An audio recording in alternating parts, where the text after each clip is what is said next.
Y lo que me dijeron los médicos es que no había absolutamente nada que hacer. Incluso aun teniendo esa confianza que yo tenía en los médicos, hice lo que todo el mundo suele hacer. Todo el mundo no, pero mucha gente, que es buscar información. Y claro, la búsqueda de información significó abrir una caja de Pandora. Significó darme cuenta de muchas cosas que sucedían y que no me gustaban un pelo. Muchas asunciones que yo tenía, que creía que eran axiomas, que eran dogmas, y comprendí que eran dioses de barro. Al investigar qué es lo que era la ciencia, qué es lo que hacía la medicina, me di cuenta de que había un mundo entero de cosas que podían hacerse disponibles, pero que no se trasladaban a la clínica. Entonces todo eso hizo que empezara a investigar y cuanto más escarbaba, cuanto más investigaba, las cosas peor olían. Empecé a recibir los primeros ataques. Cuando recibí los primeros ataques, de pronto me di cuenta que iba por buen camino. Tienes que ser atacado para entender que vas por buen camino, si no, estás haciendo lo que le gusta al poder.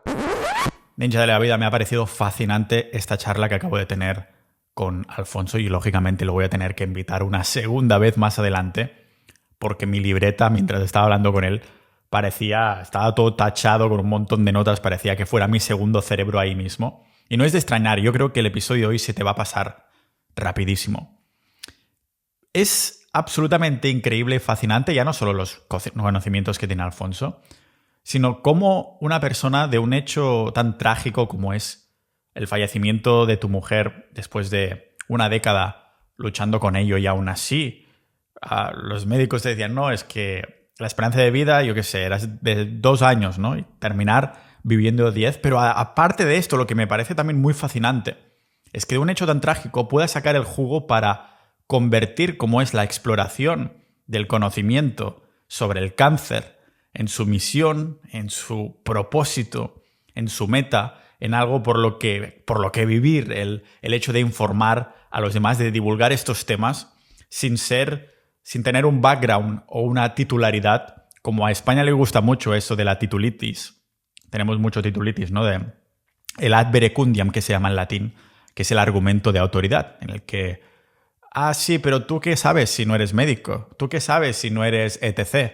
Y yo siempre digo el ejemplo, ¿vale? Entonces, si tu doctor te dijera que empieces a fumar, que te irá bien, ¿te lo creerías? ¿Verdad que no? Porque sabes que no es bueno. Y sin embargo, tú no eres doctor. ¿Cómo puede ser? Haz caso a tu médico, ¿no? Pues esto con exactamente lo mismo.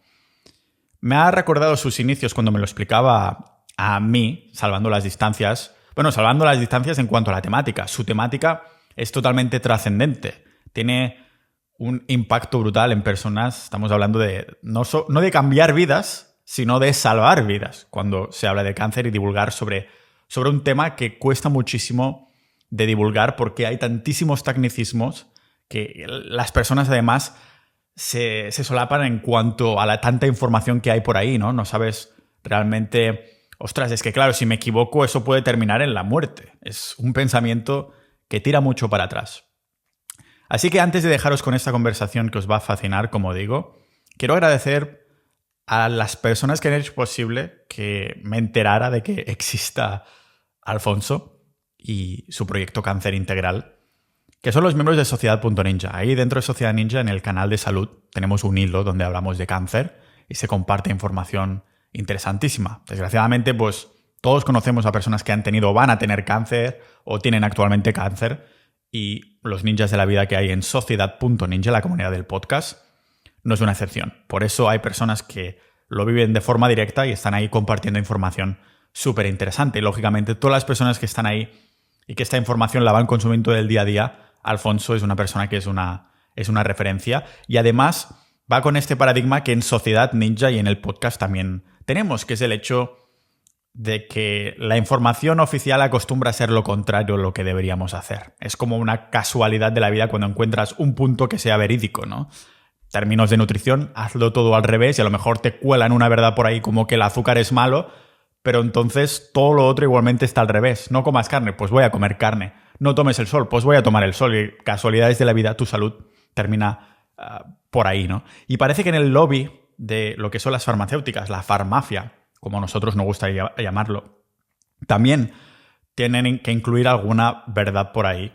Y es una industria que mueve millones y millones. Hablo con esto con Alfonso, como no hay un interés para curar esta enfermedad, lo que hay interés es de que haya clientes recurrentes. Así que quiero agradecer a todos los miembros de Sociedad.ninja por haberme puesto en contacto o en el punto de mira, para decirlo así, a Alfonso y que nos pudiéramos poner en contacto y traerla en el podcast. Estoy segurísimo que en el futuro voy a poder hacer una segunda ronda con él, porque ha sido una conversación que tenía muchas ganas, de la que he aprendido mucho y de la que estoy seguro que muchos de vosotros, ninjas de la vida, va a plantar semillas en vuestras cabezas para explorar el cáncer desde otra manera, si es un tema que os interesa. Así que muchísimas gracias a todos los miembros de Sociedad.ninja que hacéis posible que este podcast siga adelante y que no tengamos que seguir ninguna narrativa como los medios convencionales, porque no hay publicidad. Es Sociedad.ninja, todos los miembros, hacéis posible que este podcast se mantenga libre de patrocinadores y totalmente independiente. La información que movemos ahí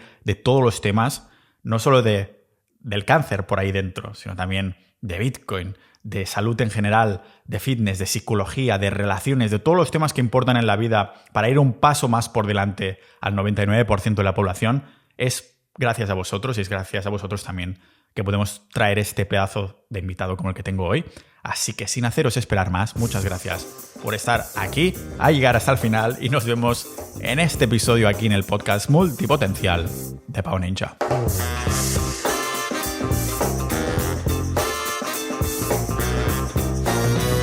Antes de continuar con el episodio, decirte menos de un minutito que en la tienda de Pau Ninja tienes las mejores gafas antiluz azul del mercado. En serio, son las mejores en calidad, precio y funcionalidad. Además, también tienes chicles duros para marcar la mandíbula, para entrenarla, ropa antirradiaciones y más productos de biohacking que muchos ninjas de la vida usamos en nuestro día a día para combatir el entorno tóxico de la sociedad moderna.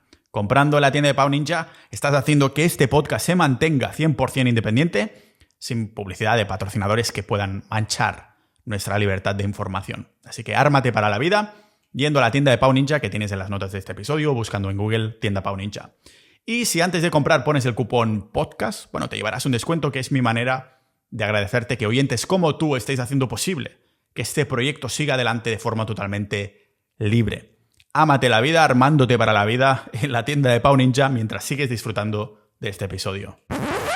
Básicamente de lo que me han etiquetado a mí muchas veces, Alfonso es extremista, así que ya ves que el tono de la conversación puede ir a lo más extremo en el sentido que quieras, porque no tengo miedo a esta cancelación ni nada por el estilo.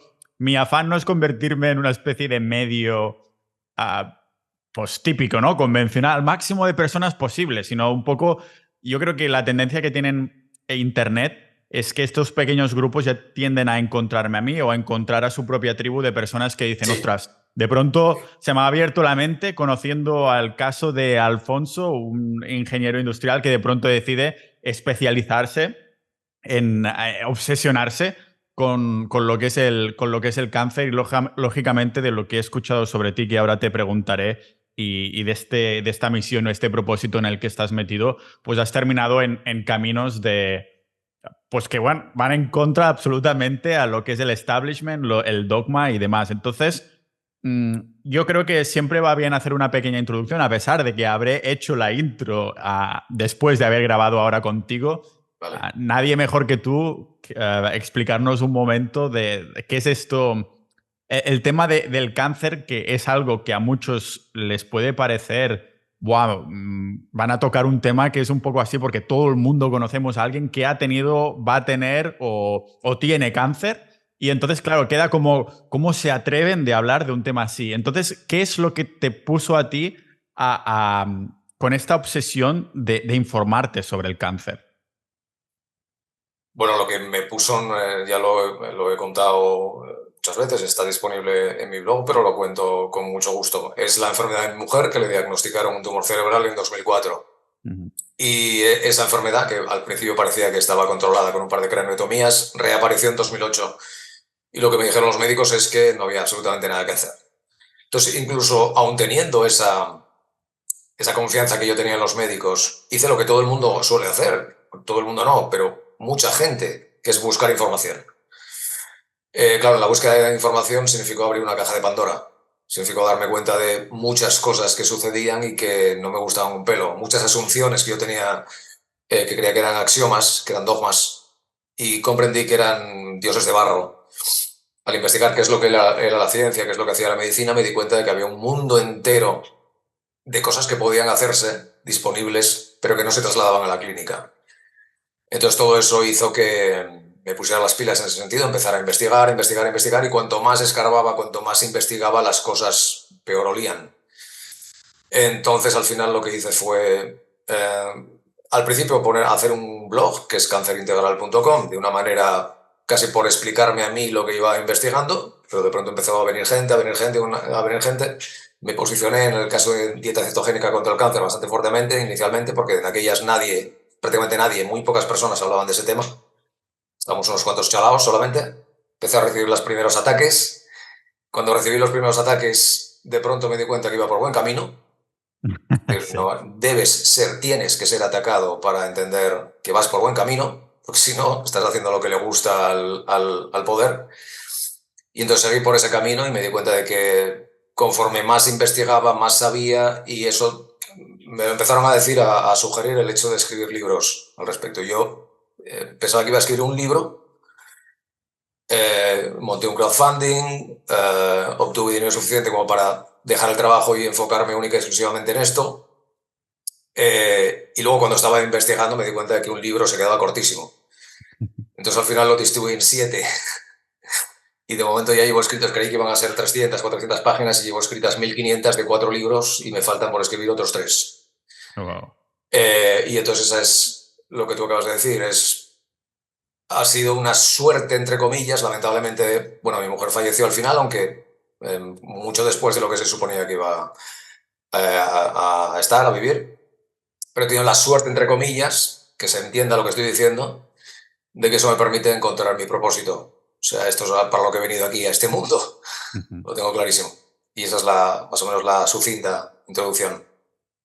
Lógicamente me salen un montón de preguntas, pero como has terminado mencionando el tema de propósito, hay unos factores que he visto yo en algunos estudios que están ligados a la longevidad, la felicidad y la salud, como es, por ejemplo, las relaciones. E incluso he Sí. visto la sensación de propósito, ¿no? El libro de Viktor Frankl, The Man in Search for Meaning, comenta, ¿no?, que en los campos de concentración nazi él veía un denominador común, y es que en el momento que esa persona se daba por perdido de esto ya tenía como en 48 horas se moría esa persona, ¿no?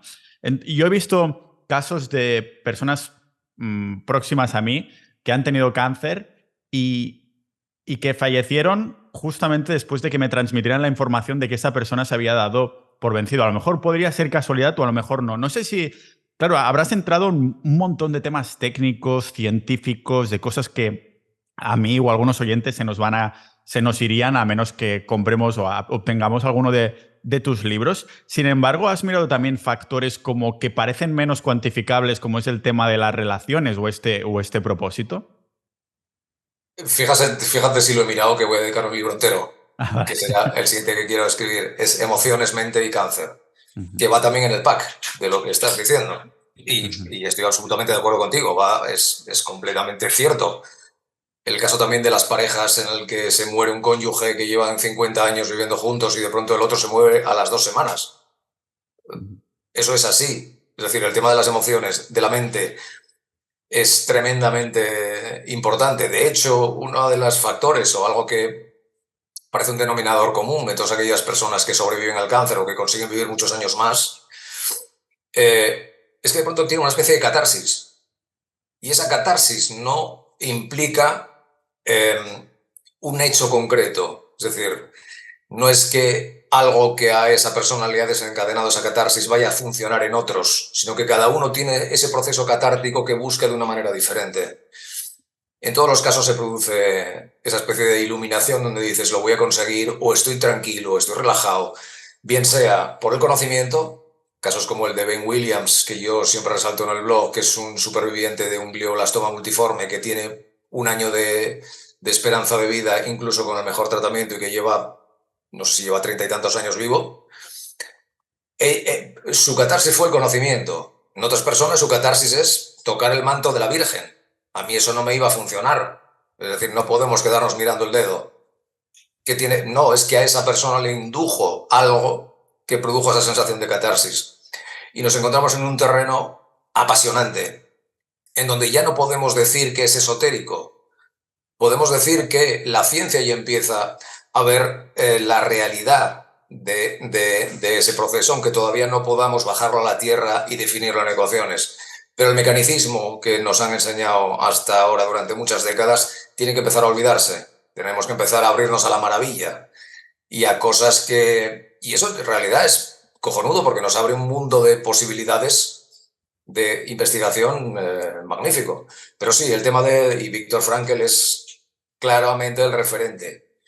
Es encontrar tu propósito, tu sentido, en una sociedad en donde hay personas que van como pollos sin cabeza por la vida.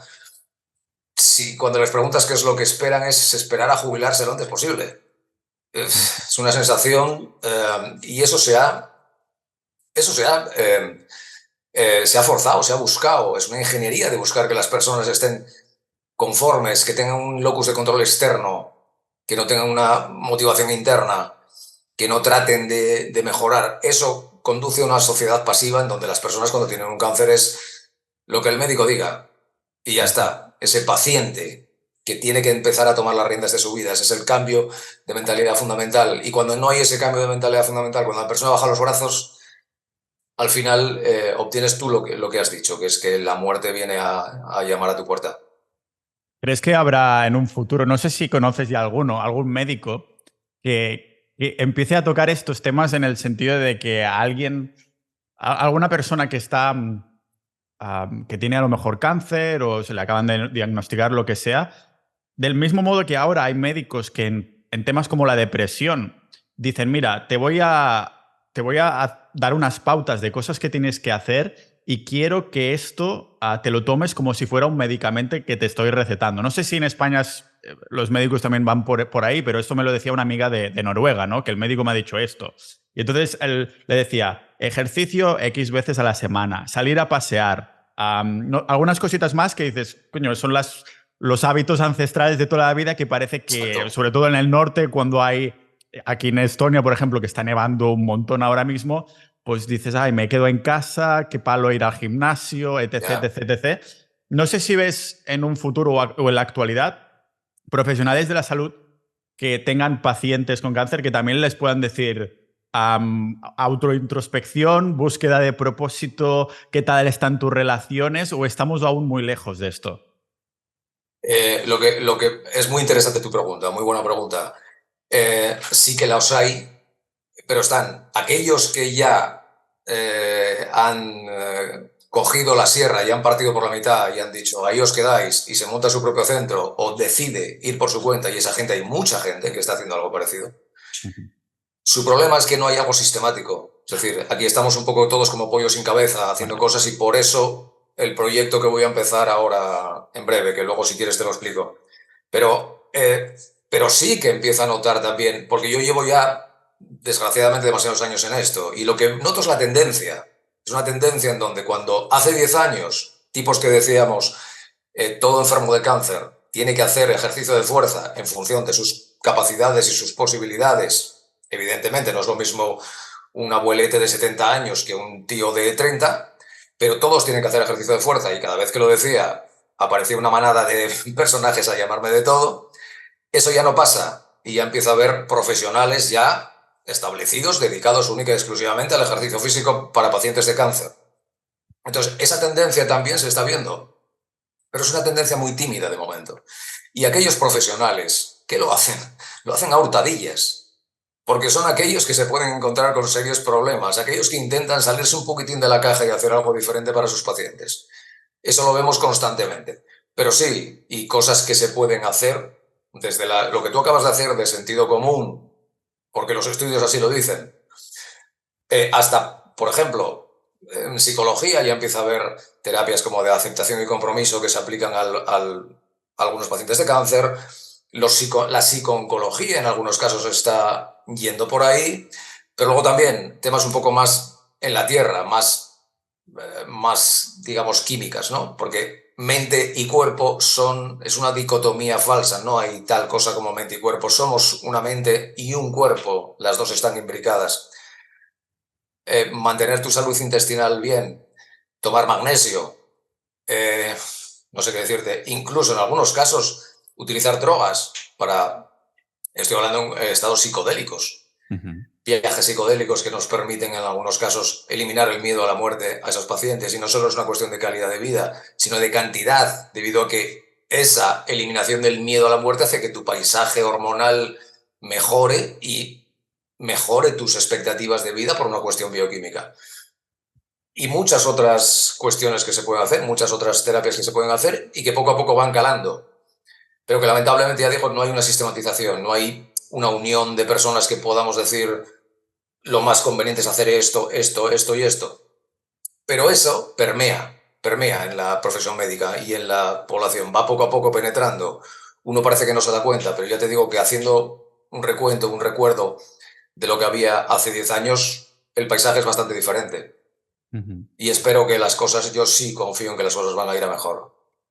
Una de las cosas que he visto, un denominador común también, que hasta no sé hasta qué un punto es una conspiración o no, es que ya había visto en varias noticias, no sé si era por titulares llamativos o realmente había una noticia detrás, que era, se ha encontrado la cura del cáncer, pero no es, no es negocio para farmacéuticas y por lo tanto no va a salir adelante, ¿no? También la semana pasada veía un reel en Instagram, y aquí voy a hacer un paréntesis y un tip, y es que se aprende mucho de Instagram siempre que no estés más de 15 minutos al día, porque el algoritmo te da 15 minutos de cosas que tú quieres ver, pero a partir de los 15 minutos te hacen de conejillo de indias para ver si van a promocionar otros vídeos en el algoritmo. Así que se aprende mucho de 15 minutos al día de Reels de Instagram. Vi un señor en Estados Unidos que decía, le estaban entrevistando, era un señor ya mayor, le decían que básicamente explicaba que él tenía pacientes con una terapia alternativa de cáncer, anticáncer, y los estaba curando.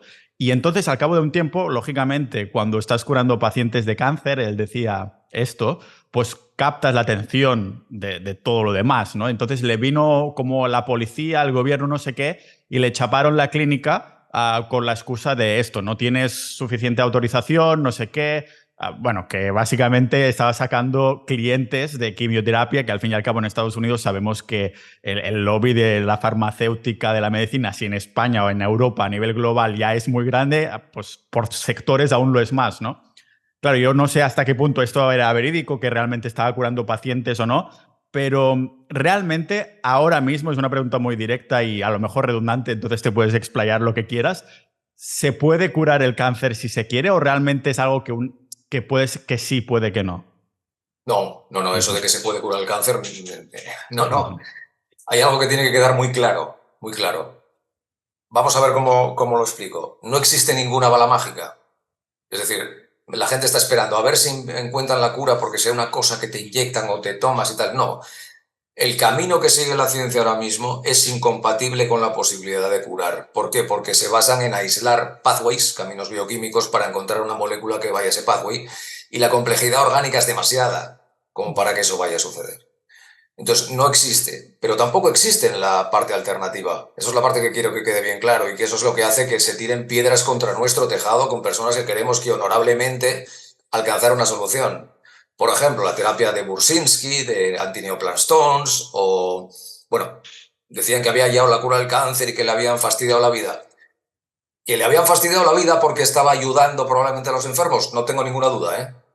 No tengo ninguna duda. Y hay casos de personas como Ernesto Prieto Caratacosa, quien fueron a Degüello en Argentina y consiguieron que tuviera que chapar una clínica donde estaba ayudando con muchísima humanidad y ciencia a centenares de pacientes, y que se tuvo que ir a Miami.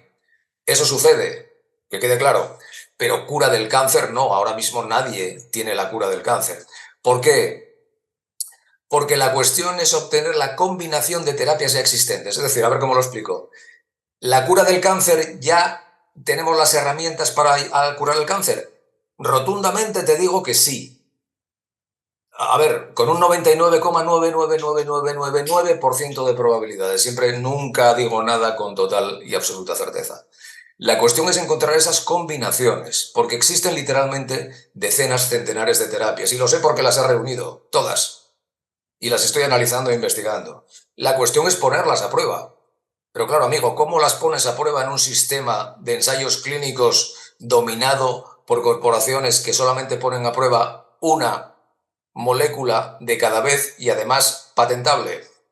Entonces tienes un conjunto enorme de posibles acciones combinadas, sinergia, que podrían conseguir alcanzar eso. Y de hecho a las pruebas me remito. Hay foros y multitud de personas en todo el mundo que están compartiendo esa información, que tienen terapias combinadas, combinan desde, primero básicamente, desde cambios de estilo de vida, que tú conoces bien, ejercicio físico, el sol, relaciones sociales, alimentación, ayunos, con acciones locales combinadas y agresivas contra ese tumor, que van desde suplementación hasta fármacos off-label, hasta tratamientos intravenosos, hasta otro tipo de aplicaciones biofísicas que tratan las particularidades biofísicas del tumor. Pero cada uno en el mundo está haciendo cosas muy diferentes. La cuestión es encontrar la manera de encontrar esas combinaciones ganadoras, esa lotería, y alcanzar cada vez más remisiones. Y lo sé porque lo estamos viendo en centros de oncología integrativa, que sí que lo están haciendo, pero no tienen, es decir, es un proceso hasta cierto punto estocástico, en el sentido de que hay cosas que todavía se nos escapan y no sabemos por qué sucede. Pero nadie puede venir a decirnos que tenía la cura del cáncer y lo fastidiaron. No, lo fastidiaron, eso sí, probablemente porque estaba ayudando, pero de curar son palabras lamentablemente demasiado graves como para hacerlo, como para decir eso. Entonces siempre tenemos que tener una actitud crítica con todos, no solamente con la industria farmacéutica, que son el puñetero demonio, y con el sistema en general, sino con otras personas que no digo que lo estén haciendo a mala fe, algunas sí, pero que tenemos que tener los pies en la tierra. Nosotros en la comunidad, en vez de la industria farmacéutica, los llamamos la farmacia, que Sí, suena... claro que es eso. Es un cártel, ojalá se quedan cortos los cárteles de la droga mexicanos. Totalmente. O sea, por ejemplo, la misma industria de quimioterapia o cuánto dinero debe estar moviendo. Lo que interesa son clientes recurrentes, no que Exacto. no vuelvan los clientes, ¿no? Exacto. Entonces eso es lo que la gente tampoco entiende. El negocio está en la enfermedad, no es un negocio de salud, es un negocio de enfermedad y por lo tanto cuantos más enfermos, más a ver, y lo estamos viendo ahora, la explosión de turbocánceres debido a un suceso que ha pasado, no sé si te enteraste de lo que pasó en el mundo estos últimos años. ¿Qué pasó? Cuéntame que no... Soy irónico, la pandemia. Ah, vale. Sí, eso sí me suena. Debido a las cositas que pasaron por aquí, ahora estamos viendo las consecuencias de ese proceso, entonces lo que va a pasar va a ser que se están frotando las patitas porque el número de clientes va a incrementar de manera exponencial. Pero ya tienen preparadas terapias basadas en las que han hecho hasta ahora y también se están frotando las patitas porque el beneficio va a ser exponencial. Y mientras tanto aquí estamos alimentándonos de basura, que a su vez nos enferma y siguen frotándose las patitas porque esa enfermedad va a hacer que el beneficio sea exponencial y aquí la rueda del hámster sigue girando, el círculo vicioso, hasta que llegue un punto en donde la cosa será tan evidente, que yo creo que está empezando a serlo, en donde alcanzaremos una masa crítica y donde esto dirá crack. Creo que es lo que va a suceder. Por eso yo creo que muchos nos estamos volviendo un poco preppers o catastrofistas de querer, hostia, necesito mi terreno, quiero ahí... Sí, cuando las cosas se pongan mal, me voy con mis vacas y mis cosas y al menos podré detener lo mío, ¿no? Exacto. De estas... estabas comentando estas distintas como terapias o maneras que se tienen que combinar de alguna manera para solucionar. ¿Estás hablando de eso, que tienes que combinar distintas terapias, depende del tipo de cáncer, o consideras que solo hay un tipo de cáncer que cuando encontremos la combinación, entonces, pues, ¿cómo lo ves eso? A ver, primero, metabólicamente, analizados de forma aislada, cada cáncer son iguales todos. O sea, cuando te dicen el cáncer son más de 200 enfermedades, les digo, no. Lo que queréis es dar esa sensación de diversidad. ¿Para qué? ¿Para qué? Pues para que haya muchos fármacos diferentes. Si te fijas en la medicina, todos son causas idiopáticas en vez de ir a las causas comunes y por lo tanto de pronto tienes una dolencia, tienes un conjunto de fármacos, para esta dolencia ese conjunto de fármacos y para el cáncer no iba a ser diferente. Interesa buscar, enfocarte en las diferencias. Tú y yo somos diferentes, genéticamente somos diferentes, pero no somos dos especies humanas diferentes. Lo que pasa es que si hay un fármaco para Pau Ninja y hay otro fármaco para Alfonso Fernández, coño, tienes dos fuentes de ingresos. Pero si nos dan estricnina a ti y a mí, nos morimos. Los dos igual. Pues en el cáncer es exactamente lo mismo.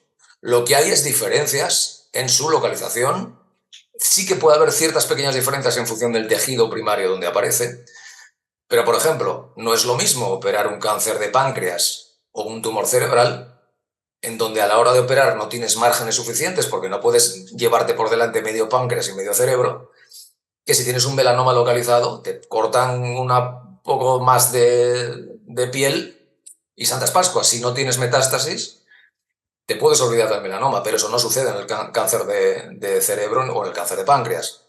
O cuando esa operación, que para dejar las cosas claras, la operación sigue siendo el único tratamiento que realmente puede ser curativo en cuanto al cáncer. Si tienes un cáncer en el esófago o en el estómago y te tienen que cortar una parte, tu calidad de vida se va a resentir considerablemente. No es lo mismo tampoco que si te cortan un trozo de colon, que todavía puedes más o menos tirar con el resto de intestino. Y después está el tema de la biodisponibilidad de las terapias. No es lo mismo tener un cáncer en el cerebro. ¿Por qué? Porque está la barrera hematoencefálica, que hace que tú no puedas lanzar muchas terapias, algunas sí, hacia el cerebro porque no llegan al cerebro esas terapias. Entonces son diferencias, por decirlo de alguna manera, de localización geográficas y de ciertas características de cada órgano, eso sí, y de la biodisponibilidad de la farmacocinética y farmacodinámica de los fármacos que se envían a esos sitios.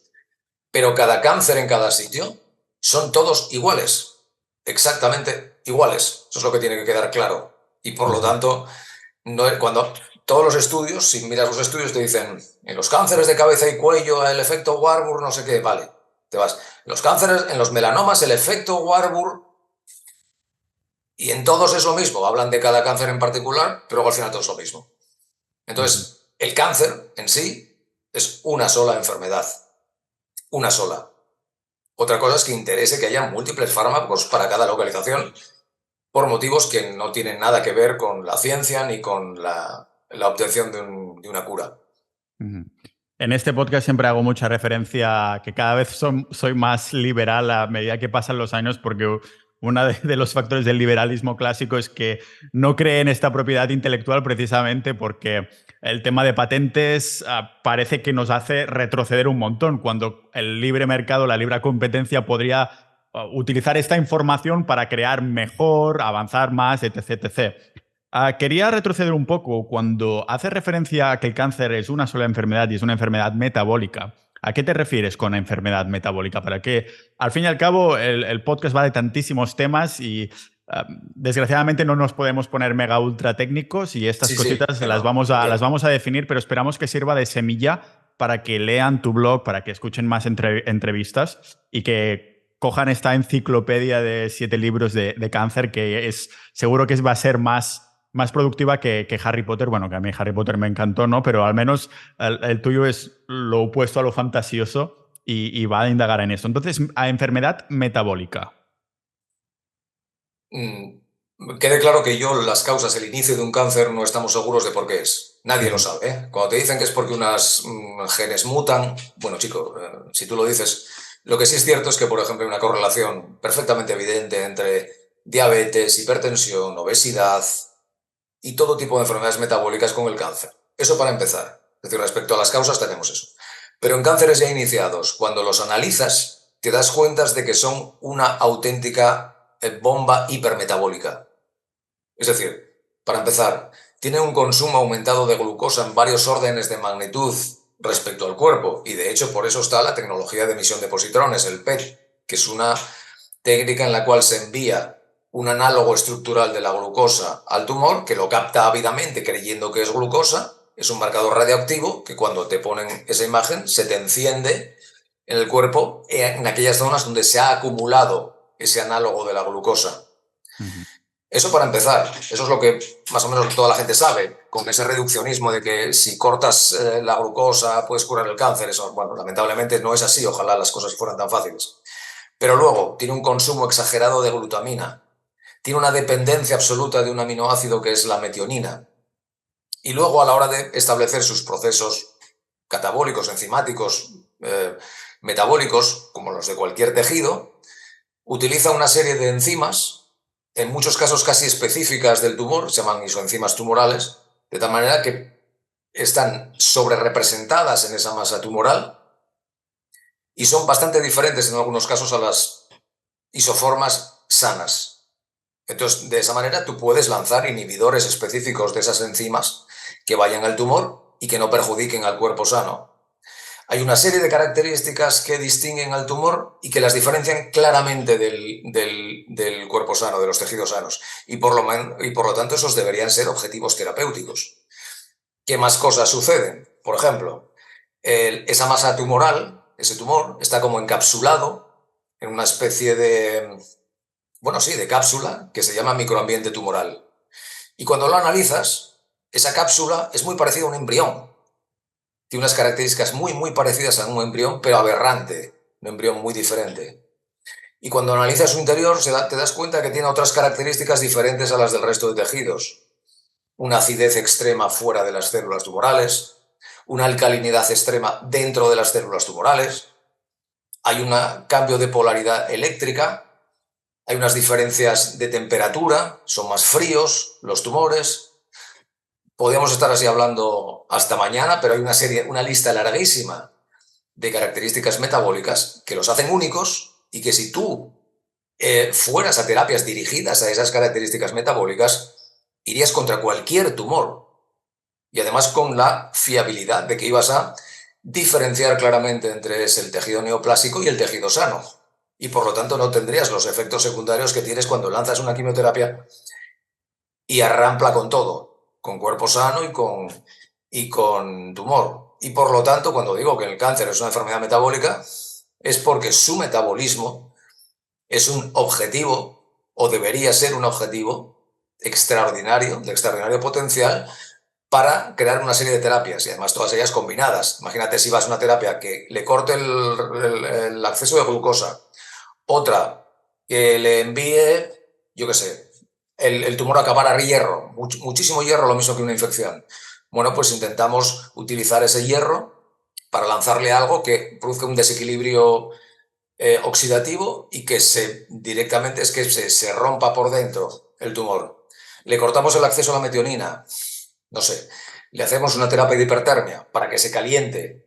Las células inmunitarias que están dentro de esa cápsula tumoral y que están ayudando al tumor lo mismo que ayudan a un embrión, les convencemos para que ataquen al propio tumor desde dentro, provocando una especie de reacción autoinmune.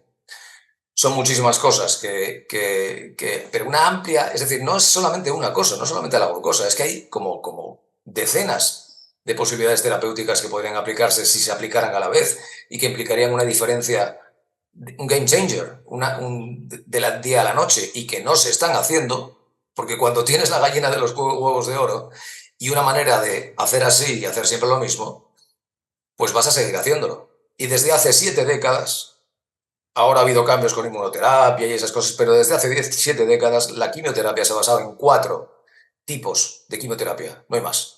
Y a partir de ahí han salido decenas, casi centenares de fármacos que hacen todos lo mismo.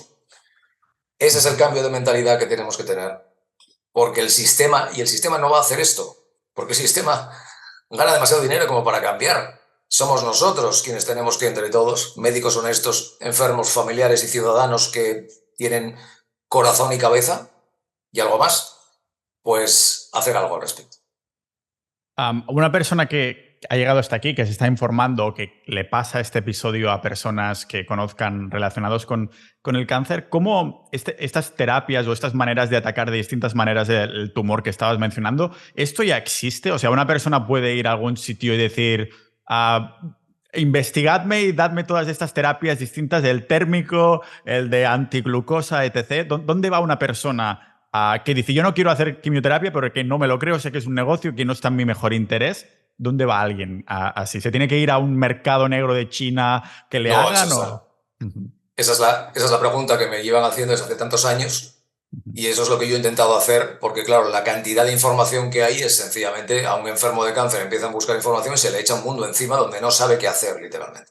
Claro. Y eso es lo que he estado intentando hacer en el blog. ¿Qué problema he tenido? Mi falta de conocimiento inicial y el tener que reunir toda esa cantidad de información tan enorme. Entonces, primero he estado reuniendo esa información en estos 7 libros, que todavía no los he escrito todos, para tener por lo menos el marco teórico, conceptual y de hipótesis con el que trabajar. Y después, sé que hay estas terapias, están repartidas por todo el mundo y hay muchos centros que las aplican, pero generalmente en muchos casos sin saber la existencia de otras que tienen otras terapias que también podrían funcionar, porque no hay algo sistematizado. Y por eso, lo que voy a lanzar, y se abrirá, espero que en 1 o 2 meses, es un proyecto que se llama oncologiametabólica.com, que lo que hará será todas, por una parte, aquellas empresas y todos los profesionales dedicados a este tema, cada uno en un ámbito diferente, psico-oncología, centros integrativos que aplican todo tipo de terapias, incluidas intravenosas, médicos integrativos en solitario que hacen algunas terapias como vitamina C endovenosa, ozonoterapia, etcétera. Otro tipo de pacientes, otro tipo de sanitarios como pueden ser dedicados exclusivamente al ejercicio oncológico, nutricionistas dedicados a los temas oncológicos. Eso estarán por una parte, y por otra parte estarán científicos y estarán también los enfermos, que entrarán también, y habrá un buscador para ponerlos en común. Uh-huh. Y habrá un repositorio donde todas estas terapias estarán disponibles de manera que todos los profesionales puedan consultarlas de una manera centralizada. Y con eso podrán poner en práctica y estar además en contacto unos con otros, profesionales entre sí, para comunicarse esa información. Porque el problema fundamental es que la información que existe es enorme, pero no se ha centralizado. Nadie la ha cogido, la ha reunido en un mismo sitio y nadie ha cogido y ha puesto en comunicación tanto a estos profesionales como a estos pacientes, para que entre ellos hagan piña, porque esto no es algo que solucione una sola persona, ni un laboratorio, ni alguien que saque una pastillita. Es alguien que ponga a prueba todo esto con un empirismo que se ha olvidado. El empirismo es algo que te echan en cara diciendo que no hagas esas cosas, que la ciencia tienes que esperar a que los ensayos clínicos, bla, bla, bla. Pero por otro lado está el biohacking, están las personas que van por su cuenta y que hacen lo que tienen que hacer. Y con esa unidad será con la que podremos, a base de prueba y error, conocimiento científico sólido y personas que lo pongan a prueba, alcanzar soluciones. De otra manera, yo no la conozco porque no la puede haber. Porque, repito, el sistema no va a encontrar una solución. Porque ya ha encontrado su solución, que es ganar mucho dinero. Y no va a soltar esa patata. Este proyecto tuyo tiene un montón de potencial y me sale una pregunta no directamente relacionada al cáncer, sino yendo un poquito atrás a nuestra conversación, y es el tema de la cancelación y de un lobby y demás.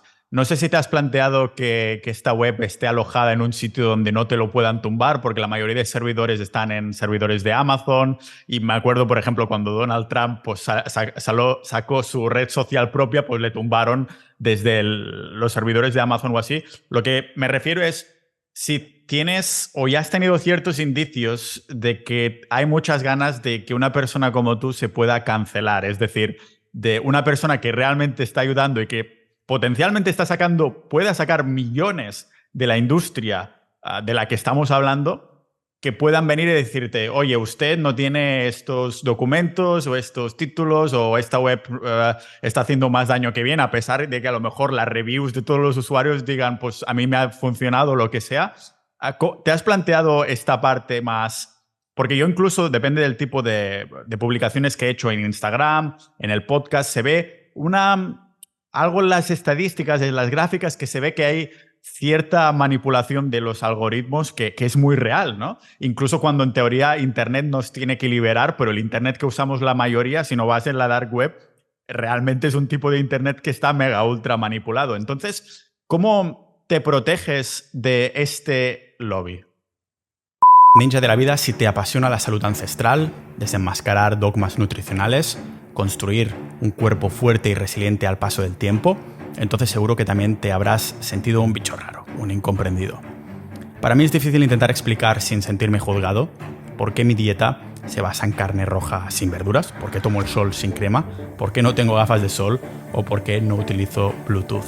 Hay días que es frustrante escuchar los juicios de personas a las que en el fondo no les interesa la salud hasta que la pierden, pero son los mismos días donde veo que la cola de la farmacia es más larga que la de la carnicería. Y recuerdo por qué tengo este podcast. Si estás aprendiendo algo de este episodio igual que yo haciéndolo, imagínate todo lo que puedes aprender de salud, cuerpo, entorno y de hábitos en nuestra comunidad privada, sociedad.ninja. Uniéndote, estarás ayudándome a divulgar apoyando económicamente a este proyecto que es 100% libre de patrocinadores, sin publicidad, totalmente independiente y sin terceras partes que puedan manchar la genuinidad de la información. Pero no solo esto, sino que uniéndote formarás parte de una tribu de más de 1000 ninjas de la salud y de la vida como tú, que intentan mantener intacto el instinto de tener una mente curiosa, para no olvidar que los hechos y el sentido común no entienden de títulos o agendas.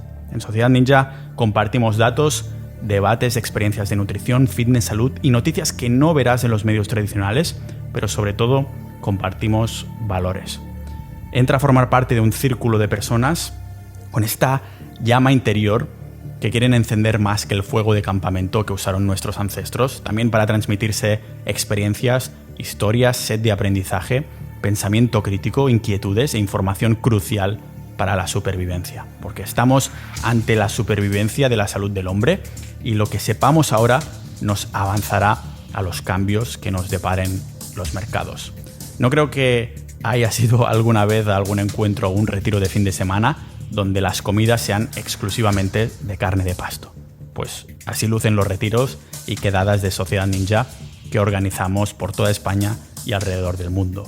Avánzate a los cambios que vienen y adelántate a la enfermedad aprendiendo sobre salud ancestral, pero también sobre las otras temáticas del podcast: dinero, mente, mundo, con montones de chats tan vivos como sus miembros, episodios exclusivos multitemáticos, audiocursos y boletines. Hemos creado algo tan increíble que no queremos que muera de éxito y por esto cerramos acceso a nuevas incorporaciones cuando lleguemos a los 1200 miembros.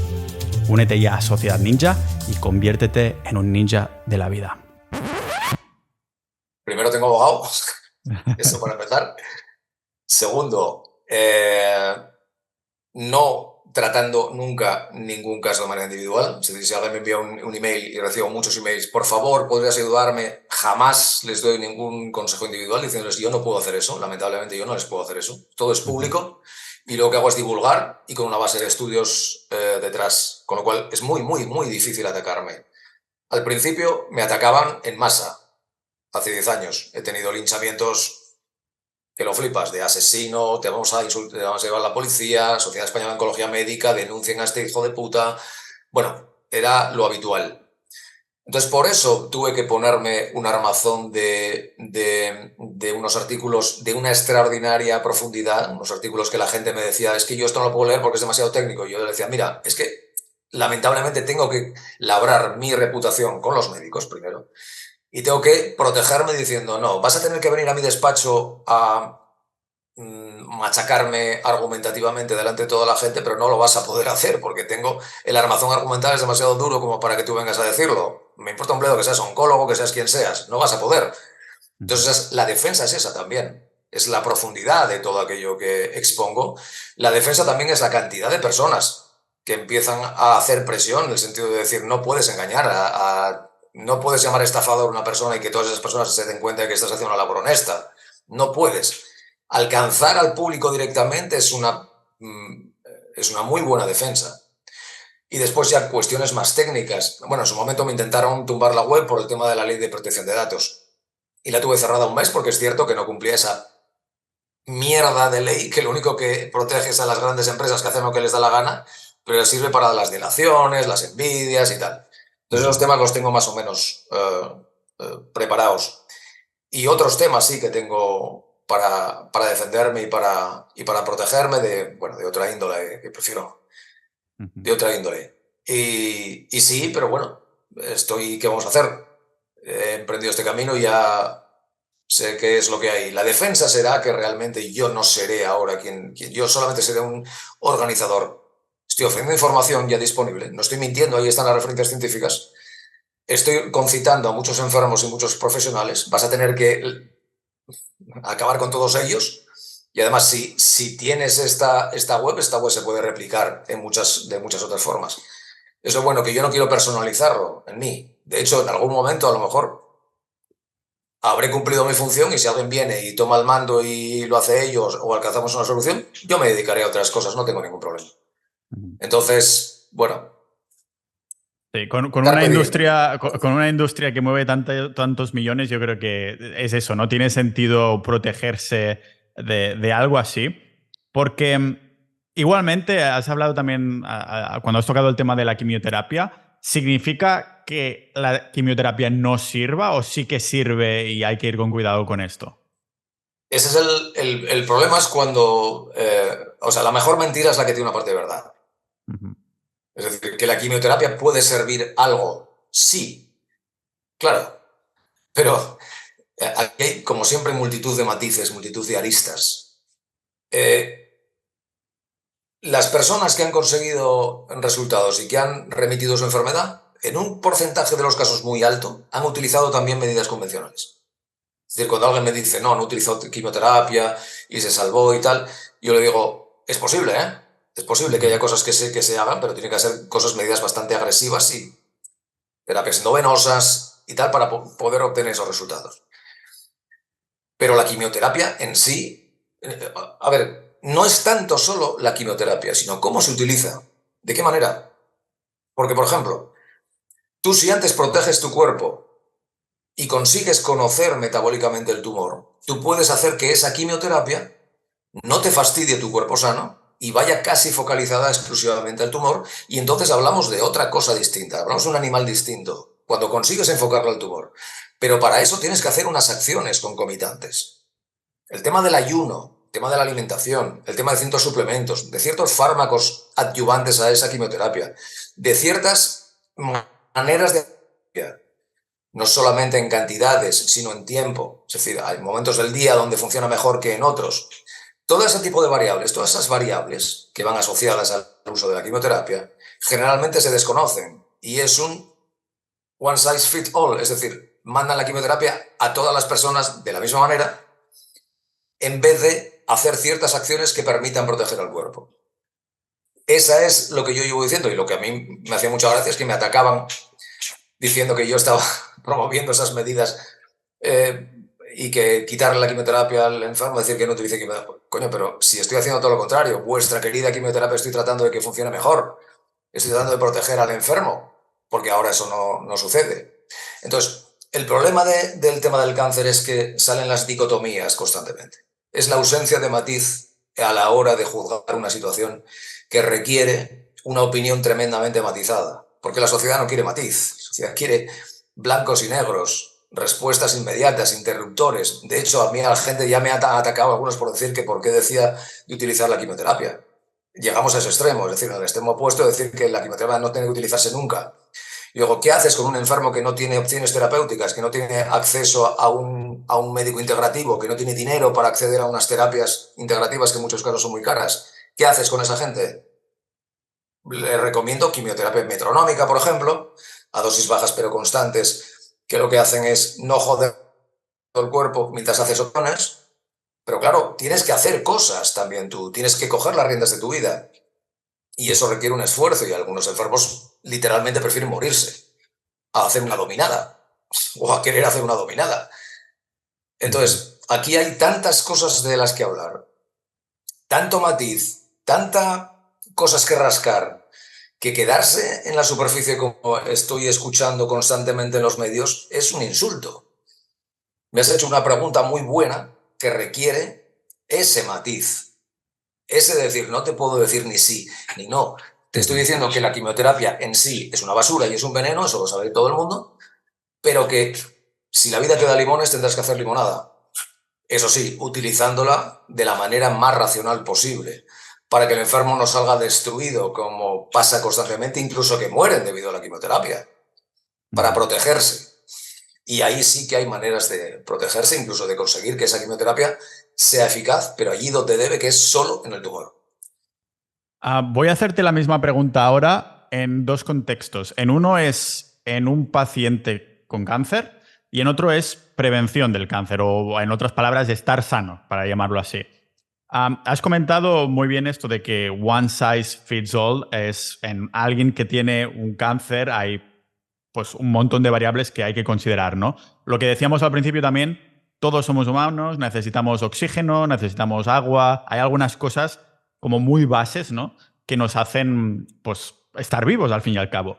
Para un paciente que ya tiene cáncer, ¿hay algunas acciones que dices, esto es segurísimo que todo el mundo lo necesita, ¿no? Mencionabas algo de suplementos, alimento, ayuno e incluso el tema de la fuerza. No sé si tienes algún suplemento específico, algún tipo de alimento específico, algún tipo de ayuno en cuanto a horarios específicos que digas, esto segurísimo que todo el mundo se beneficia. Sí, y son cosas que ya empiezan a ser más o menos mainstream. Mainstream no son mainstream, pero ya que empiezan a aflorar en el mogollón de movimientos como el low carb, el keto, ese tipo de cosas, ¿no? Eh, Estamos hablando de acciones de cambios de estilo de vida que son ya evidentes. Es decir, que la prevención es como mínimo lo que tiene que hacer ya un paciente de cáncer. Ujú. Y después el paciente de cáncer tiene que añadir otras capas de tratamientos debido a que ya tiene un cáncer en marcha. Ujú. Pero la prevención, hace poco escuché a un oncólogo diciendo que prevenir y tratar no tenía nada que ver y por supuesto no me sorprendió que alguien como él dijera esa soberana barbaridad. Pero sí, sí, sabemos lo que hay que hacer para disminuir tu riesgo de padecer cáncer. Yo no estoy diciendo que si haces esas acciones seguro que no vayas a padecer un cáncer, pero seguro que tu riesgo va a ser menor.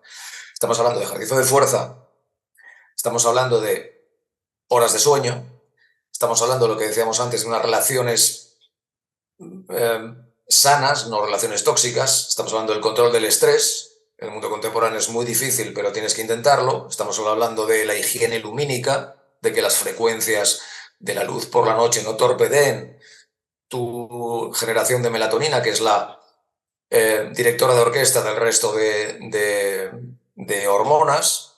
Utilizar luces rojas por la noche, gafas blue blockers, por ejemplo. Estamos hablando del contacto con la naturaleza, que se nos ha olvidado lo que es, el pisar la tierra con los pies descalzos. Estamos hablando de que te dé el sol lo máximo posible. Estamos hablando de una serie de acciones ya que empiezan ya a aflorar en el inconsciente colectivo. Pero luego, en tema de suplementos, tenemos una deficiencia de vitamina D y de magnesio endémica. Es decir, casi un suplemento de vitamina D3 unido a K2 sería un must para todo el mundo en estos instantes.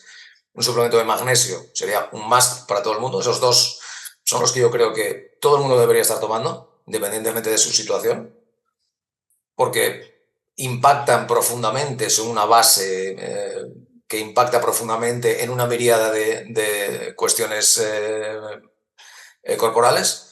Pero luego hay temas que se podrían muy interesantes, entre los cuales está, por ejemplo, taurina, está glicina, y luego algunas hierbas que nos mejorarían hierbas adaptógenas, que una de las cuales es la ashwagandha, que yo a la hora de dormir siempre tomo y que aconsejo también a muchas personas. Y en el tema de la suplementación habría para hablar largo y tendido. Quizás también un suplemento de zinc. El balance cobre-zinc suele estar desequilibrado y es un balance muy importante. Esos suplementos básicos yo creo que todo el mundo debería empezar a considerarlos, sobre todo vitamina D con K2 y magnesio. Ya, me hace. Bueno, es que eso me toca muy de cerca, ¿no? En el sentido, llevo 2 años y medio ya no en una cetogénica, sino en una carnívora, que esto también daría para hablar, que es un tipo de cetogénica donde no Sí, hay sí, sí, no, no, incorporación de. Sí. y perfecto. Sí, Y y perfecto. la verdad es que es eso. No, solo lo dices o solo lo haces para ir en contra del dogma. Digo, coño, si el dogma No, siempre está equivocado, ¿qué quieres que haga? claro, Lo exactamente. más deficiente no es aprender, es ir en contra del establishment. Así seguro que haces las cosas bien. Precisamente el tema del cobre es algo que había estado investigando recientemente porque además las personas que sabemos que el zinc aumenta la testosterona y entonces nos quedamos encegados en esto cuando en realidad si tomas mucho zinc es antagonista del cobre, entonces te queda Sí, menos cobre. es un quelante el cobre, sí. Correcto, entonces resulta que la falta de cobre también es uno de los factores por que la gente no tiene tanto sueño profundo. Entonces afecta al sueño profundo, que es esa fase del sueño que he visto que hay más reparación precisamente de cosas como, bueno, a nivel celular, lo cual está directamente también relacionado con el cáncer y todo, ¿no? Es un agujero de conejo que nos podemos poner ahí A ver, en. tienes toda la razón, tienes toda la razón. De hecho, lo que resalto siempre en los libros y en el blog es que el cuerpo funciona en forma de par, en forma de yin-yang. Suele haber elementos que están como tirando en una dirección y en la otra, pero que no son malos o buenos en sí. Es decir, Ujú. no puedo decir que el cobre sea malo. ¿Cómo voy a decir eso? No puedes vivir sin cobre. Solo digo que en general, cuando envejeces, se produce un desequilibrio importantísimo, es decir, un incremento del cobre y una bajada del zinc. Y los cánceres son almacenes de cobre, de hierro y cobre. El cobre les ayuda a la neoplasia a poder crecer. Y el zinc, y digamos de alguna manera, el cobre es el representante de la faceta reparadora del sistema inmune, que es buena porque, claro, te repara las heridas y si no, sin cobre no podrías repararte tus heridas o tus procesos de sanación interna. Pero un cáncer es también una herida que nunca cura. Entonces, tú si le limitas el cobre, en muchos casos hay terapias, de hecho, una terapia que se llama, es como un fármaco que se llama tetrácido molibdato de amonio, que es un quelante profundo del cobre, y tiene efectos anticancerígenos. Pero claro, estamos hablando de alguien que ya tiene cáncer. Ujú. Alguien que no tiene cáncer, mi recomendación sí que es que tome una dieta con suficiente zinc, que tenga suficiente zinc. Eso sí. Y tratando de que esas ratio zinc-cobre prevalezca un poco más el zinc sobre el cobre, porque el cobre tiende a acumularse mientras que el zinc tiende a bajar con la edad. Evidentemente siempre con sentido común. No es Ujú. que te tomes 500 gramos de zinc todos los días y entonces vas a mejorar, ¿no? Porque vas a quelar el cobre y tendrás problemas de otra índole. Ujú. Me encanta porque, claro, yo todo esto lo investigo desde mi paradigma, ¿no? Cuando has comentado que empezaste el blog como modo de volcar esa documentación de lo que estabas haciendo, me ha recordado mucho cuando empecé yo. Todo lo que escribo a diario sobre montones de temas, es como a modo de vomitada de lo que estoy aprendiendo, ¿no? Pero claro, Exactamente. está hecho desde mi perspectiva. Es decir, lógicamente, todo esto que has dicho del cobre en el concepto de cáncer no lo sabía. ¿Por qué? Porque no tengo cáncer y lógicamente no he indagado a qué pasa, Exacto. ¿no? En este Exacto. sentido. Esto me lleva también, ya que estabas hablando de los hábitos, cuando has comentado el fallecimiento de tu mujer, que vivió tanto tiempo en comparación al tiempo que se le daba de vida, ¿no? No sé si es porque ya aplicasteis ciertos de estos hábitos o fue casualidad o fue qué cosas crees que tuvieran un efecto a este sentido de... No lo sé, pero fue una lucha, ¿eh? Fue una lucha conseguir que implantar esas cosas. Las implanté primero en mí, para darle ejemplo de lo que había que hacer, y un cambio de alimentación, cambios de alimentación. No conseguí que hiciera ayunos estrictos durante mucho tiempo, los hice yo, pero ya no conseguí que los hiciera. Quizás nuestra mentalidad cambió, sí que nos ayudó el haber tenido ese proceso para saber lo que importa en la vida, y eso es muy, muy, muy, muy importante el dejarte de gilipolleces y enfocarte en lo que importa. Y luego también suplementación. Sí, estuvo tomando mucha suplementación, pero una época en donde yo tampoco sabía demasiado. Entonces estamos haciendo un poco prueba-error. Yo Ujú. también probaba cosas que le daba y que ahora no le daría, cosas que le habría dado. Nos pusimos en contacto con algunos profesionales, aplicamos algunas terapias, que algunas quizás no eran sinérgicas unas con otras. Es lo que te estoy diciendo, esa avalancha de información que tienes y que no puedes bajar la tierra de una manera adecuada, salvo que tengas un conocimiento muy, muy, muy profundo después de mucho tiempo. Pero no te sabría decir qué es lo que colaboró. Lo que sí es cierto es que estoy seguro de que algunas cosas, claro, que colaboraron. El pedir yo que la quimioterapia que le dieran fuera metronómica ¿Qué y significa? durante... Metronómica es una Ujú. quimioterapia, generalmente de forma oral, en vez de las dosificaciones masivas que se dan 3, 4 veces al mes, durante 2, 3 días al mes, son dosis que se van dando todos los días, pero a dosis muy, muy bajas. Incluso yo conseguí que se diera incluso más por debajo del considerado mínimo de metronómica. Entonces produce un efecto acumulativo, pero es un efecto que sigue vías terapéuticas diferentes al de las dosis altas. Es decir, la dosis impacta en las vías bioquímicas o metabólicas que actúan sobre el tumor. Y eso hizo que no tuviera ningún efecto secundario. Bueno, tenía el pelo un poco más ralo, pero no se le cayó el pelo del todo, en absoluto. Y no tuvo ningún efecto secundario al respecto. Y pudimos combinarlo con muchas otras medidas. Y Ujú. la verdad es que incluso el tumor llegó a disminuir en un tiempo, que es algo muy extraño que se vea que una disminución de un tumor cerebral utilizando quimioterapia metronómica. Alimentación, por supuesto. Ella nos habíamos dejado un poco después de la primera operación. Ella había engordado bastante, pero luego perdió 10 kilos. Tenemos una foto de antes y una foto del después. y parece al revés. La foto del después parece como si fueran 10 años antes, ¿no? de aquello. Entonces eso por supuesto que ha colaborado porque sabemos que las enfermedades metabólicas colaboran con el cáncer y que si unas personas obesas que tiene cáncer lo va a llevar peor que si no es obesa. Entonces, no, ella no fue nunca obesa, pero bueno, tenía unos kilos de más. Entonces, esas medidas seguro que han influido. Ahora, ¿cuáles, cuántas, de qué manera? Eso no lo sé, ni lo sabré nunca. Ujú. Una de las cosas que has tocado varias veces durante la conversación y que no hemos indagado, bueno, que no has mencionado es el tema del ayuno. El tema del ayuno es algo que seguramente habrás indagado muchísimo y seguro que algo me dice que ya tienes una conclusión al respecto, ¿no? Bueno, una conclusión al respecto es que sería conveniente que todo enfermo de cáncer practicara el ayuno intermitente, para empezar, y ayunos de varios días de vez en cuando. Unos ayunos profundos que son los únicos. En realidad no, esto lo dice Ernesto Prieto Gratacos y estoy de acuerdo con él. En realidad no puedes alcanzar una cetosis profunda solamente con dieta cetogénica. No Ujú. puedes. Tienes que limitar mucho. Pero a ver, yo he escrito un libro entero al respecto de la dieta cetogénica sabiendo que hay un factor que la gente olvida que es la metionina. Ratio metionina-glicina o glicina-metionina. El exceso de metionina te va a impedir entrar en cetosis, no solamente el exceso de carbohidratos. Entonces, si preconizas demasiada carne de músculo, en vez de órganos, partes cartilaginosas, morros, orejas, rabo, mollejas, estómago, yo qué sé, toda esa casquería que ahora mismo moluscos, importantísimo, entonces puedes tener más problemas. Pero luego lo que necesitas es hacer ayunos intermitentes todos los días.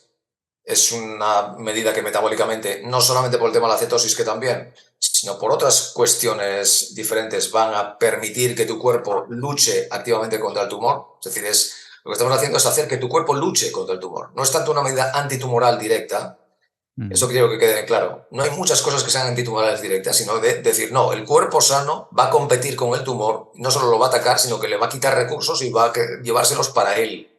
Eso es lo que quiero que quede claro. Y después los ayunos profundos, que lo que hacen es inducir un profundo estrés al tumor porque disminuye profundamente el acceso a recursos metabólicos del tumor, que se los lleva el cuerpo. No le doy esa glucosa. El cuerpo no necesita apenas glucosa, funciona con la transformación del panículo adiposo en ácidos grasos y en cuerpos cetónicos por el hígado. Y el tumor va a verse sometido a un estrés metabólico enorme. Y si encima le montas más medidas, esas medidas van a ser mucho más explosivas y mucho peores. Siempre pongo el ejemplo de Stalingrado, donde un ejército eh, alemán profundamente armado fue derrotado debido a las condiciones del terreno también, no solamente a aspectos militares, sino al invierno ruso. Entonces la cuestión es que el cáncer viva en un invierno ruso. El invierno ruso son todas esas acciones que haces que no son directamente antitumorales, sino de debilitamiento del tumor. Si después envías esa quimioterapia o envías esas otras fármacos o esas otras acciones específicas locales contra el tumor, van a ser doblemente efectivas, porque ya está debilitado debido a que no tiene la capacidad de defenderse frente a esas acciones. Eso es lo que hay que tener claro. Hay que hacer una estrategia bien pensada, combinada, que no solamente se limite a las acciones locales militares, que es lo que hacen los médicos, sino con una estrategia que incluya todo tipo de acciones combinadas. El famoso zoom out, que tanto digo también en este podcast, que nos quedamos en el zoom in, la vista de hormiga, pero a veces la vista de águila te da una perspectiva de Exacto, absolutamente lo que estás haciendo, ¿no? exacto. Este ayuno de varios días en personas que tengan cáncer, ¿hay alguna cantidad de días o de horas que se ha visto? Buah, aquí es aún más efectivo, porque todo el mundo quiere esa. Ah, no, tienen que ser, yo qué sé, 5 días exactos, ¿no? A partir de aquí, no sé si has indagado en esto también. No te sé, es decir, esto ya varía, hay cosas muy... también está el tema mental, Ujú, claro. aunque pasados ciertos días, curiosamente de pronto encuentras la paz mental, encuentras que las cosas son más fáciles, que no tienes hambre. Entonces, yo recomendaría que como mínimo 2 días, porque generalmente cuando dices más la gente se asusta mucho. No le puedes decir a un señor que ha estado toda su vida tomando su croissant a la plancha de desayuno que de pronto tiene que ayunar 5 días. Le supone un estrés que a veces es contraproducente. No están preparados mentalmente. Tienen que ir por pasos. Aunque a veces perfectamente una persona puede ayunar varios días. La persona promedio puede ayunar varios días y no hay ningún problema. De hecho, la persona que más tiempo ha ayunado fue un señor que estuvo, creo que más de un año, ¿no? Buah. Pueden ser 400 y pico días. Solamente, bueno, con electrolitos, con vitaminas y tal. Era una obesidad mórbida y perdió no sé cuántos kilos y estuvo más de un año sin comer. ¿Por qué? Porque tenemos un almacén de panículo adiposo, casi el 75% de la población, que le permitiría ayunar sin ningún problema esa cantidad de días. Solo que hay un condicionante externo e interno también, que nos han impuesto de que eso no puede ser porque vas a perder. Eh, el problema es la masa muscular, pero esa masa muscular no tiene por qué perderse excesivamente si se hacen las cosas bien. Pues que también está el tema mental, como digo, es conveniente que la persona pueda, si haces meditación estaría mucho mejor, porque tus niveles hormonales, tus hormonas adrenales no estarán disparadas al principio y no catabolizarás tanto. Es un tema bastante complicado, pero lo importante es saber que sí se puede ayunar varios días y que prácticamente eso no va a debilitar a casi nadie. Luego está el tema de la caquexia, que es importante, evidentemente un enfermo con caquexia habría que coger las cosas con pinzas a ese respecto. Pero eso no se soluciona comiendo más, como he escuchado a algún nutricionista. Come más. ¿Cómo que come más? No se trata de comer más que azúcar, bollos. ¿Qué me estás contando? No.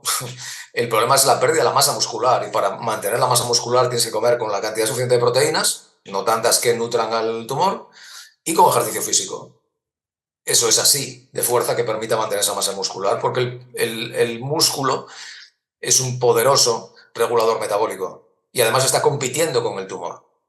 Es un competidor natural con el tumor. Entonces es un tema muy complicado, pero sí que sería conveniente que varios días, mínimo 2, de vez en cuando, a lo largo del año, el enfermo de cáncer los pusiera en práctica. Y para prevención del cáncer, el ayuno, o sea, intermitente se está diciendo mucho que sí, pero incluso el de un par de días o incluso más días, de vez en cuando, tú, por ejemplo, lo haces o a lo mejor dices debería hacerlo, pero no lo hago. El máximo ayuno que he hecho son de 3 días, no he hecho más. Eso lo reconozco, no he hecho más. De vez en cuando hago ayunos intermitentes de una manera frecuente, no lo hago todos los días, lo reconozco, pero frecuentemente hago ayunos intermitentes y de vez en cuando sí que estoy un día, muy de vez en cuando 2 días sin comer.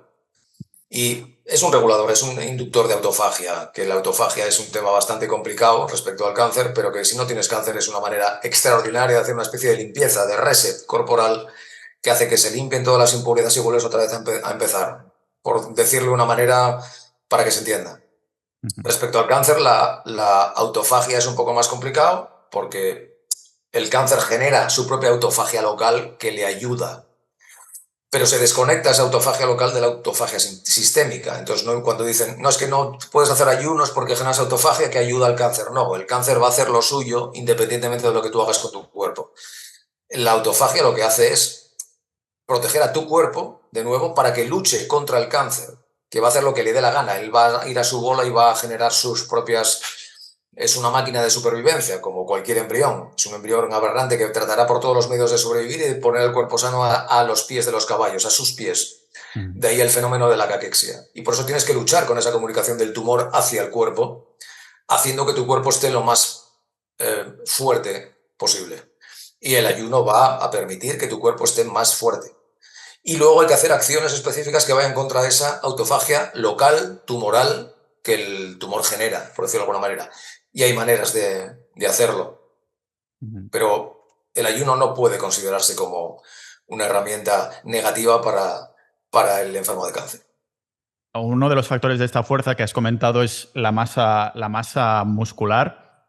Y una de las cosas que había visto por ahí, que también hemos hipotetizado en el podcast, es que, claro, si en un contexto, como llamémoslo, ancestral, indígena, estás unos días sin comer, tus únicas armas para obtener comida son tus músculos, ¿no? Es las únicas armas biológicas que tenemos y tiene sentido que entonces el cuerpo crea este perfil hormonal, hay más hormona de crecimiento, más no sé qué, para prevenir no que ganes porque no tienes más calorías, pero que no pierdas lo que tienes ahora para... Sí que se verían en las últimas fases de ayuno, entonces sí que pierdes porque ya estás en las últimas, claro, para llamarlo así.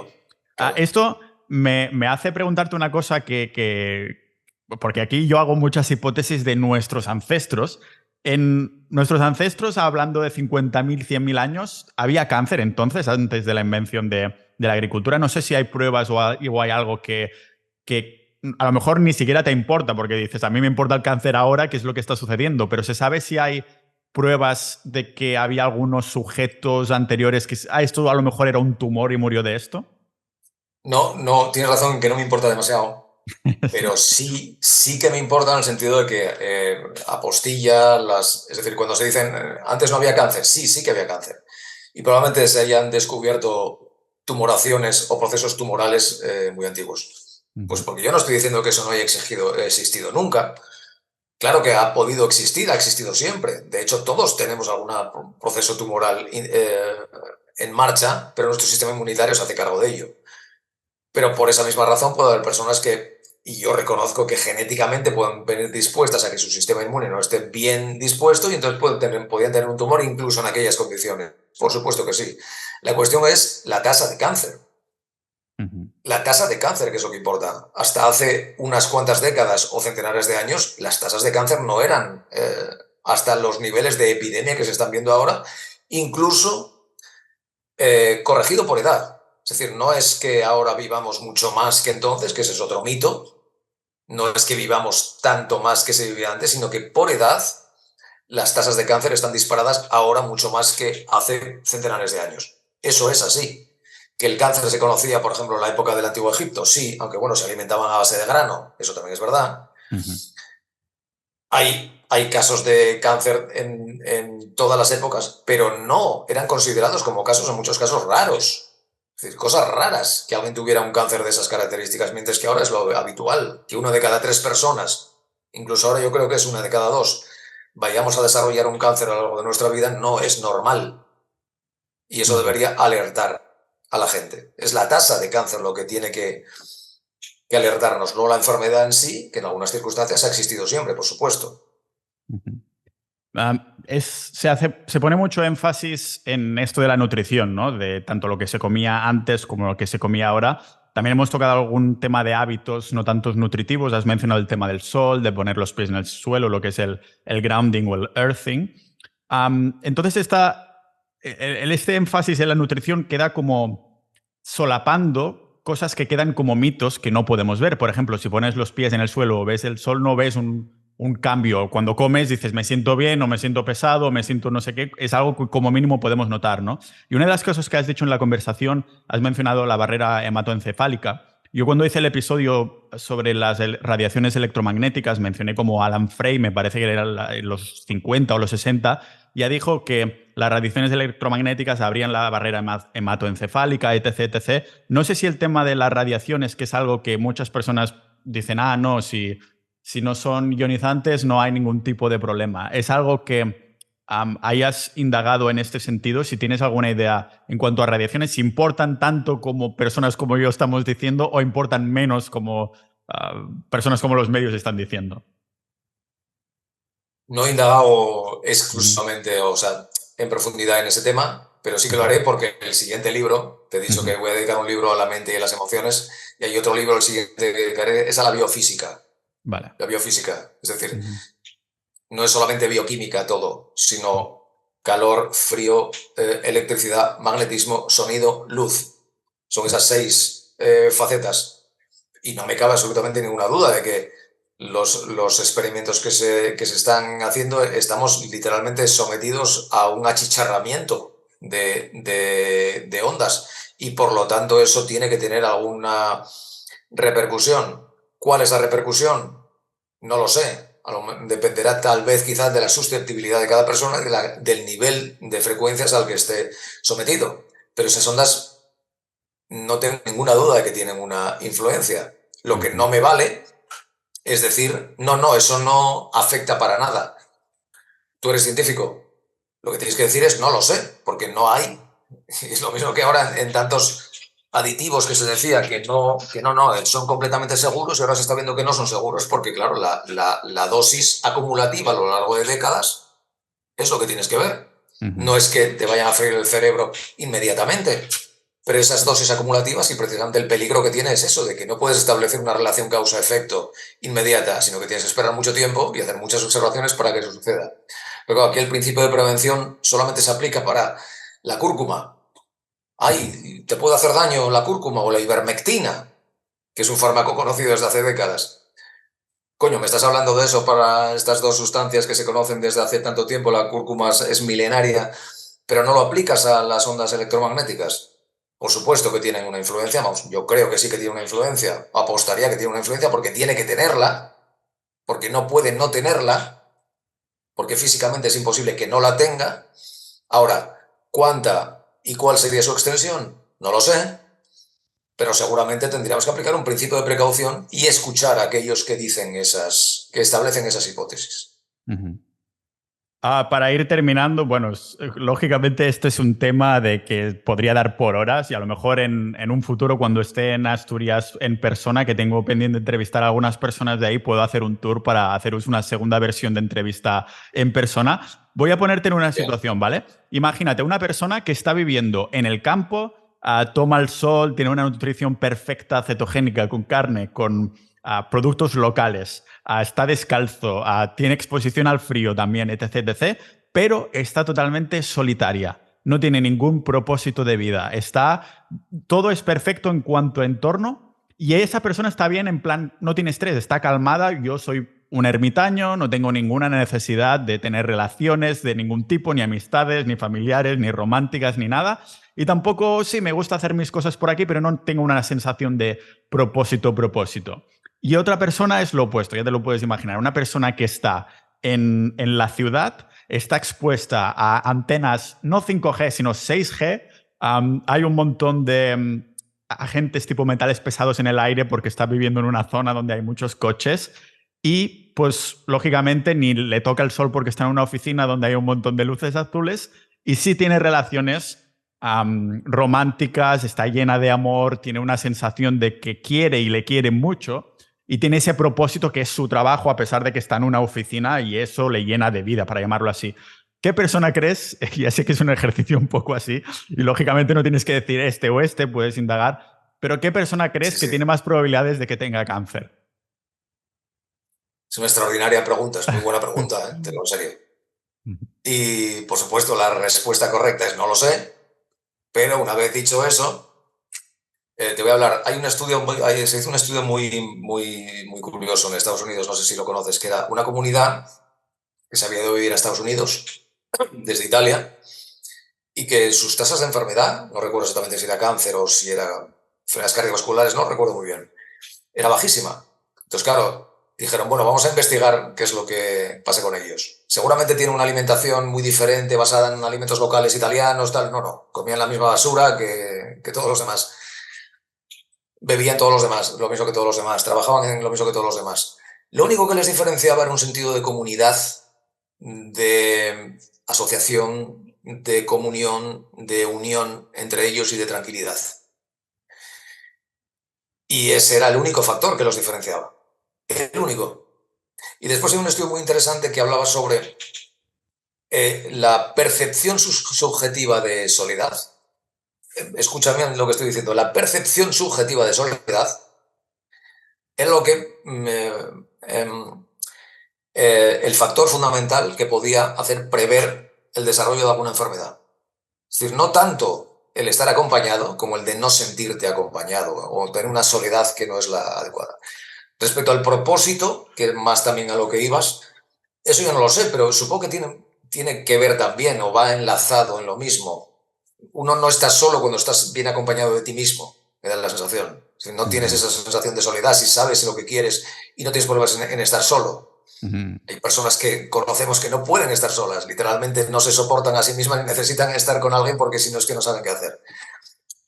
¿Cuál sería de los dos el que podría desarrollar más cáncer? No lo sé, pero repito, es una muy buena pregunta porque es un tema de extraordinaria importancia.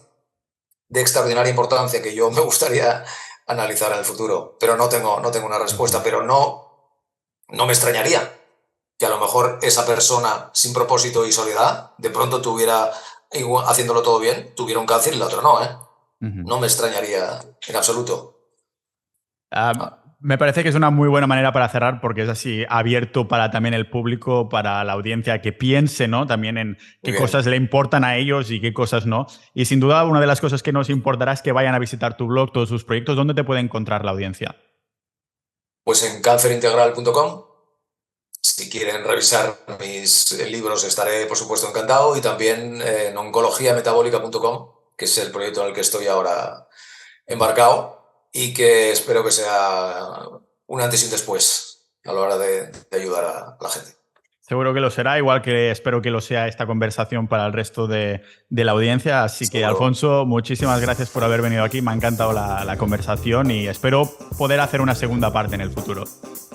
Muchas gracias, Pau. Un abrazo.